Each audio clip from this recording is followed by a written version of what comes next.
Let Safeway help you unleash your glow with your favorite personal care products. Right now at Safeway, get great deals on all your favorite personal care products, like Head & Shoulders Base Shampoo, Crest 3D Whitening Toothpaste, Listerine Antiseptic Mouthwash, Sensodyne Sensitivity Fresh Toothpaste, Degree Women Antiperspirant Deodorant, or Soft Soap Liquid Hand Soap.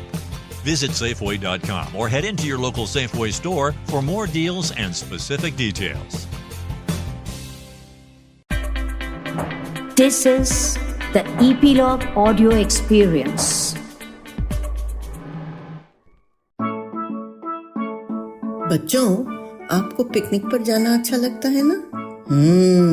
सभी को picnic बहुत पसंद होती है। पर आज की कहानी एक ऐसे लड़के अक्षर की है जिसे पिकनिक बिल्कुल पसंद नहीं थी। इस कहानी में देखते हैं क्या होता है। यह कहानी आपके लिए लिखी है मैंने, डॉक्टर कुसुम अरोड़ा ने, और इसे आप तक लाए हैं एपिलॉग मीडिया। जानते हैं इस कहानी का नाम क्या है? इस कहानी का नाम है हेरिटेज, धरोहर, जिसका मतलब होता है हमारी धन संपत्ति या बिल्डिंग या मकान, कुछ भी जो हमें हमारे माता पिता या उनके माता पिता, जिन्हें हम पूर्वज कहते हैं, उन्होंने दी हो। अब आप ये तो जानते ही हैं कि आपकी कहानी के हीरो का नाम है अक्षर। चलिए अब मैं कहानी आपको नन्ही दुनिया के प्यारे बच्चों को सुनाती। अक्षर जो था ना, वो 3rd क्लास में पढ़ता था। बहुत ही शांत बच्चा। स्कूल में भी उसे भागते दौड़ते कम ही देखा गया था। वो थोड़ा मोटा भी था और उसे गुस्सा भी आता था। वो दिल्ली के एक केंद्रीय विद्यालय में पढ़ता था। अब अप्रैल का महीना था। अगले महीने मई से छुट्टियां हो जानी थी और अभी अभी वो लोग 3री कक्षा में यानी क्लास में आए थे। एक दिन टीचर ने क्लास में अनाउंस किया, 18 अप्रैल को वर्ल्ड हेरिटेज डे है, इसीलिए बच्चे सिर्फ टिफिन और पानी लेकर आएंगे और सब पिकनिक के लिए कुतुब मीनार जाएंगे।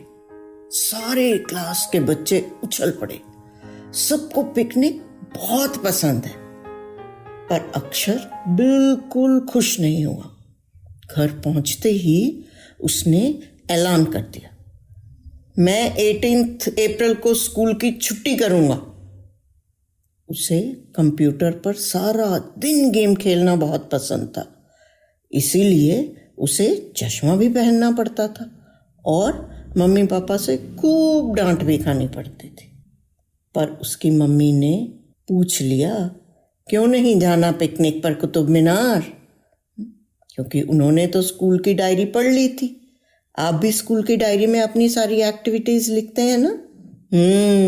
अक्षर बोला, सब सिर्फ इधर उधर दौड़ेंगे और कितनी बार तो देख चुका हूं कुतुब मीनार। अक्सर नानी के घर गुड़गांव जाते समय हर वक्त तो देखता हूं, अब वहां जाके क्या करूंगा? मम्मी को आ गया गुस्सा। उन्होंने कहा, जब वहां जाओगे तभी पता लगेगा। तुम्हारे अच्छे जाएंगे पिकनिक पर। अक्षर उदास हो गया और उस वक्त उसको मम्मी बिल्कुल अच्छी नहीं लग रही थी। पिकनिक यानी 18 अप्रैल 2 दिन बाद था। 2 दिन बाद बड़े बेमन से वह स्कूल के बच्चों के साथ पिकनिक पर गया।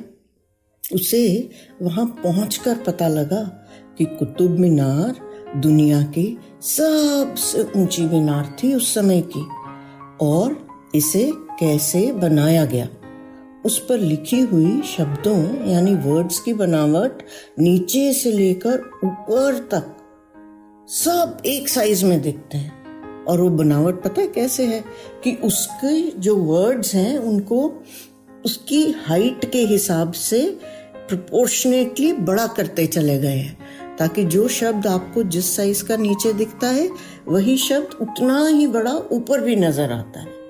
कितना दिमाग लगाते हैं सब लोग पहले। फिर उसके बाद उसे पता लगा कि इसकी ऊंचाई अब 73 मीटर्स है।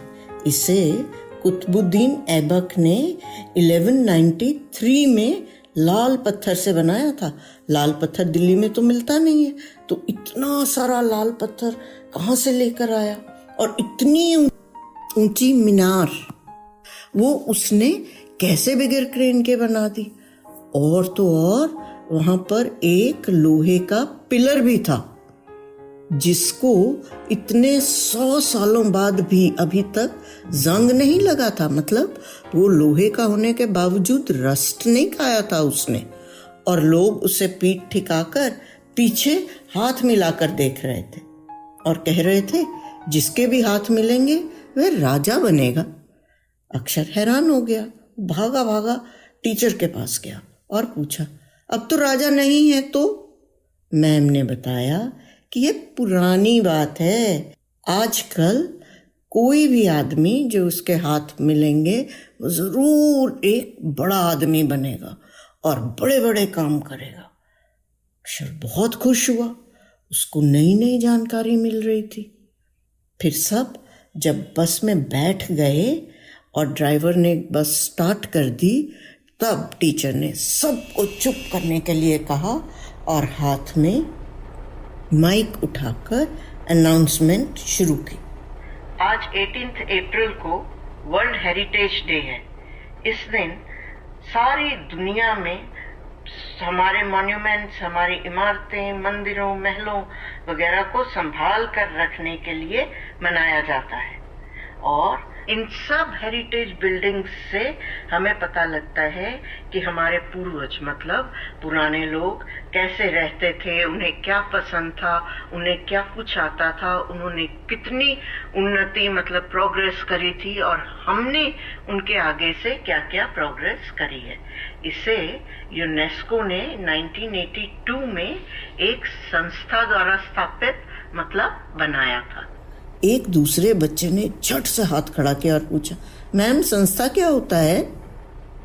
मैम बोली, जैसे आपका स्कूल है, आपके माता पिता का ऑफिस है, उसे हिंदी में संस्था कहते हैं और इंग्लिश में कहते हैं ऑर्गेनाइजेशन। अक्षर घर पहुंचते ही अपनी मम्मी से लिपट गया और बोला, थैंक यू मम्मा, थैंक यू मुझे पिकनिक पर भेजने के लिए। दूर से तो कुछ भी पता नहीं लगता, हमें जाकर हमारी इमारतें और दूसरी हेरिटेज जगहें जैसे महल वगैरह देखने चाहिए। बहुत नई नई बातों पता लगती हैं और बहुत सारी ऐसी इंफॉर्मेशन मिलती है जिसके बारे में हम सोच भी नहीं सकते हैं। मम्मी बोली, अब पता चला हेरिटेज डे की इम्पोर्टेंस मतलब महत्व। अच्छा बच्चों, आपको भी 18 अप्रैल को हेरिटेज डे जरूर मनाना है और अपनी धरोहर यानी हेरिटेज के प्रति बहुत गर्व मतलब प्राउड फील करना है। हमारे जो पूर्वज थे उन्होंने हमारे लिए कितनी सुंदर सुंदर चीजें इतनी मेहनत से बनाई हैं। हमारा फर्ज बनता है कि हम उन्हें संभाल कर रखें और आगे आने वाले अपने बच्चों को संभाल कर दें। अब आप प्रॉमिस करिए कि हेरिटेज डे वाले दिन 18 अप्रैल को क्या कहेंगे? Happy heritage day. नन्ही दुनिया में कहानी सुनने के लिए धन्यवाद। प्लीज अपने कमेंट्स हमसे जरूर शेयर करें, हमें इंतजार रहता है। यदि आप एप्पल पॉडकास्ट यूज करते हैं तो हमें रेट करना ना भूलें और आप इपीलॉग मीडिया की वेबसाइट पर भी नन्ही दुनिया सब्सक्राइब कर सकते हैं या अपने मनपसंद किसी भी पॉडकास्ट प्लेटफॉर्म जैसे स्पॉटिफाई, गाना, जियो सावन, एप्पल पॉडकास्ट वगैरह। अपनी सब्सक्रिप्शन जरूर कंटिन्यू रखें ताकि आपको नोटिफिकेशंस मिलती रहें। मैं आपसे फिर मिलूंगी एक नई कहानी के संग आपकी अपनी नन्ही दुनिया में। तब तक खुश रहें, स्वस्थ रहें।